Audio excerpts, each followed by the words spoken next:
ভয়ঙ্কর দুর্ঘটনায় ভারতীয় ক্রিকেটার সমর্থকদের দুশ্চিন্তা চরমে। বন্ধুরা, আপনারা যদি দেখেছেন কি ঘটলো তাহলে ভিডিওটি শেষ অবধি দেখতে হবে। চ্যানেলটিকে সাবস্ক্রাইব করে একটা লাইক দিতে হবে এবং নোটিফিকেশন বেল আইকন দাবাতে হবে। এশিয়া কাপ 2025-এর গ্রুপ পর্বের শেষ ম্যাচে ওমানের মুখোমুখি হয়েছিল টিম ইন্ডিয়া। আবুধাবির শেখ জায়েদ স্টেডিয়ামে অনুষ্ঠিত এই ম্যাচে ভারত 21 রানের ব্যবধানে জয় পায়। তবে খেলা চলাকালীন এক ভয়ঙ্কর দুর্ঘটনায় সাক্ষী হলো ভারতীয় সমর্থকরা। ফিল্ডিং করতে গিয়ে মারাত্মক চোট পান অলরাউন্ডার অক্ষর প্যাটেল।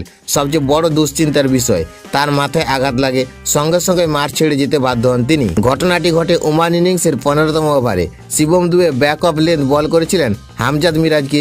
মিরাজ বলটিকে কাট করতে যান, কিন্তু ব্যাটে বলে সঠিক সংযোগ হয়নি।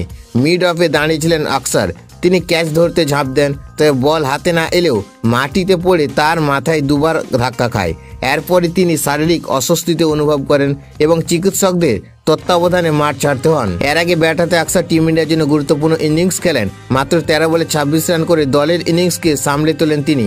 তবে এখন সবচেয়ে বড় প্রশ্ন, তিনি কি সুপার 4-এ পাকিস্তানের বিপক্ষে খেলতে পারবেন? এই বিষয়ে এখন কোনো আনুষ্ঠানিক তথ্য জানা যায়নি। বোর্ডের পক্ষ থেকে আগামীকাল সকালে অক্ষরের শারীরিক অবস্থা নিয়ে জানানো হবে। সমর্থকরা এখন তার দ্রুত সুস্থতার প্রার্থনা করছেন।